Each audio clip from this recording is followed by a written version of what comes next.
Dando prosseguimento às nossas aulas do capítulo 7, ainda não publicado, né? Da nova versão, inferência estatística sobre variância generalizada em populações normais. Então, nós estamos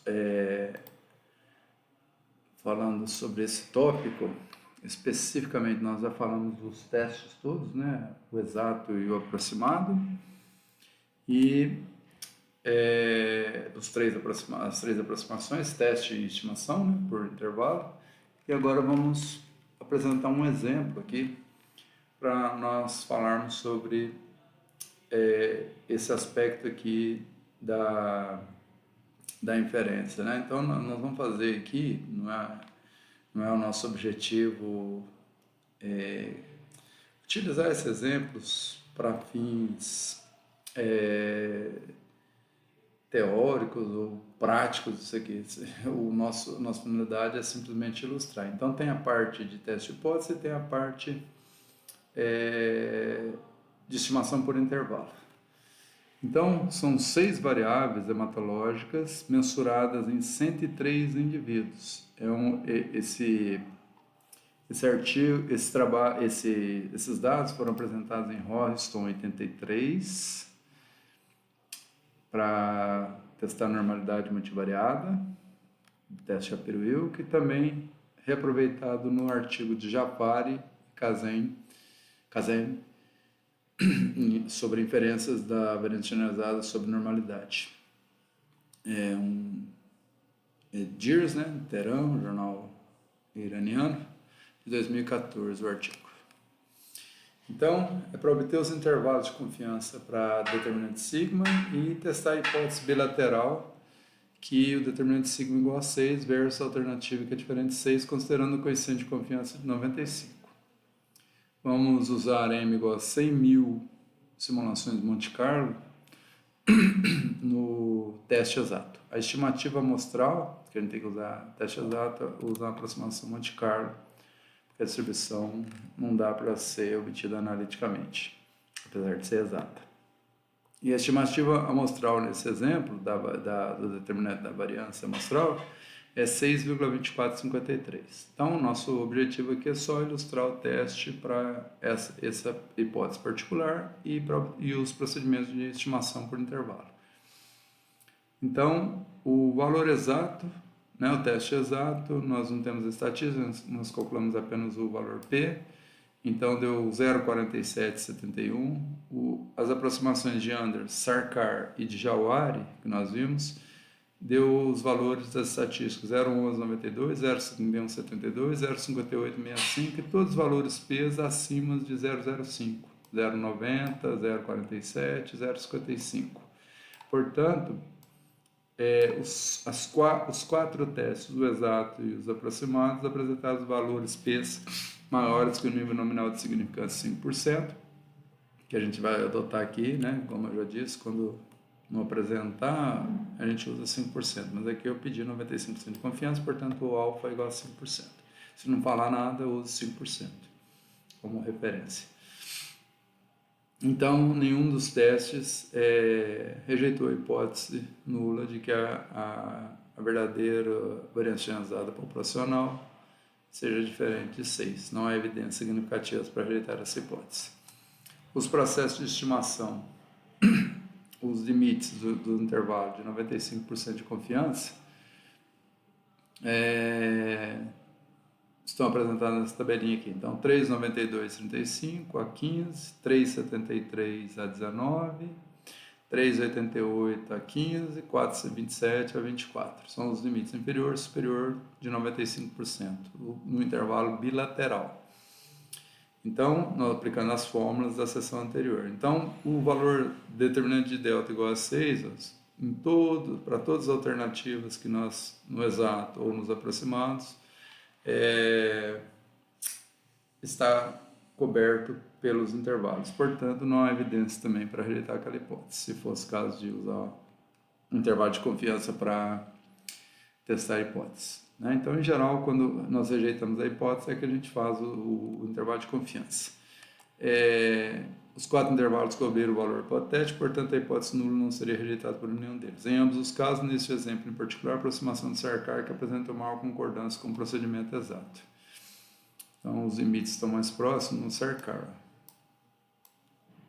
Os outros têm intervalos mais amplos, né? E o menor intervalo de todos, aparentemente, é o exato. Então as outras teorias são aproximadas. Nós temos uma amostra razoável, né? 103 indivíduos, e em P igual a 6 variáveis. Nosso objetivo agora é só para dar prosseguimento, que nós acabamos o exemplo, era só para ilustrar, não mostrei nenhum cálculo, é mostrar exatamente de onde foram tirados esses cálculos. Então, eu implementei, que eu vou pôr minha imagem aqui do outro lado, eu implementei em R essas funções. Então, eu tenho o teste exato para variância ionizada, exactdv.teste, é uma função que eu entro com delta 0, o n, o p, o determinante de S, o alfa e o tipo de hipótese para o teste. No caso aqui, o default é two-sided e o número de simulações Monte Carlo, que o default está 5.000. Um alfa 0,05. Se eu entrar com valores diferentes para esse aqui, eu altero. Então, eu não vou entrar em detalhe, mas está programado as formas. Além do teste hipótese, eu vou fazer o intervalo de confiança, no caso aqui, por default, 95%, mas podendo ser alterado o valor de alfa. Então, tem toda a teoria aqui e a gente gera a distribuição nula desse teste por simulação Monte Carlo, né? Então a gente gera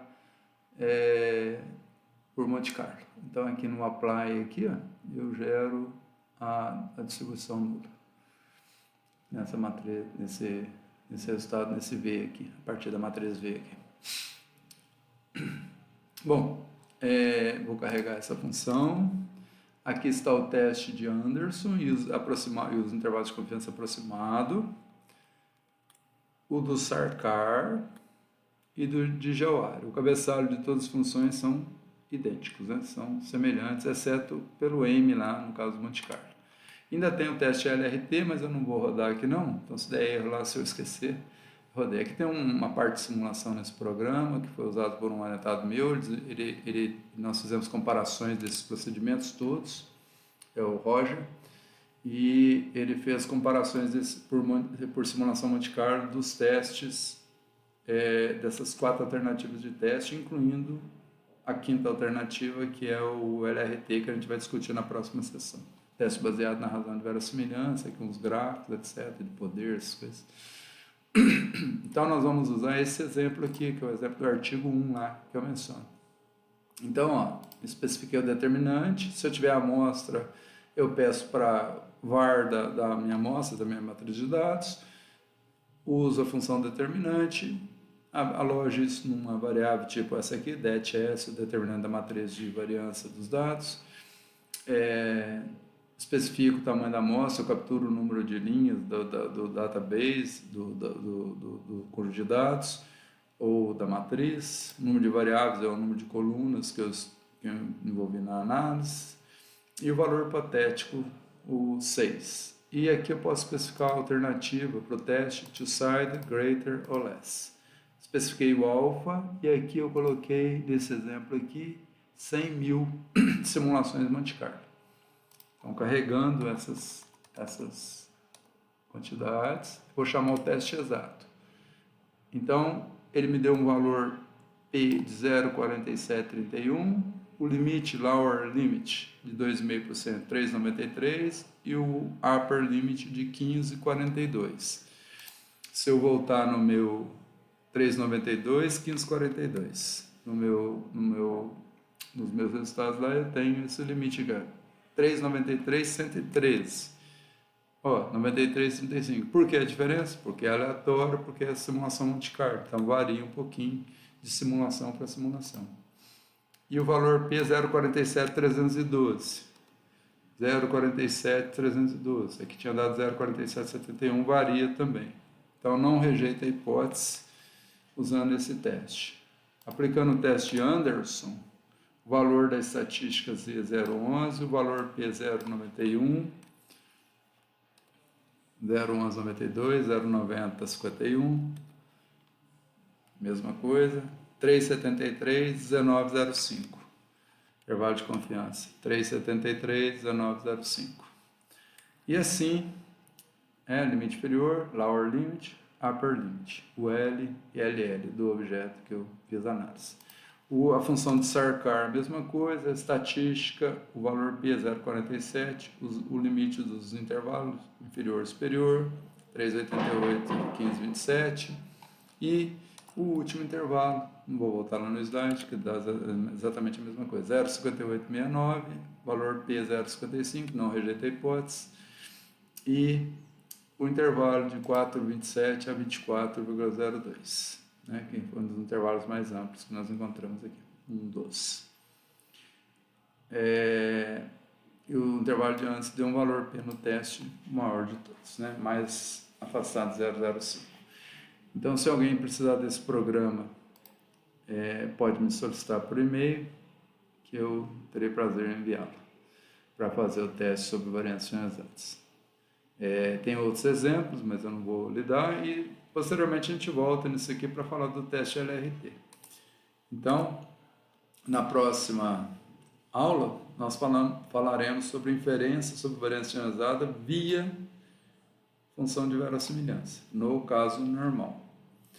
Então, é bastante interessante essa abordagem. Vamos apresentar o teste via função de verossimilhança. Muito obrigado por assistirem. Até a próxima.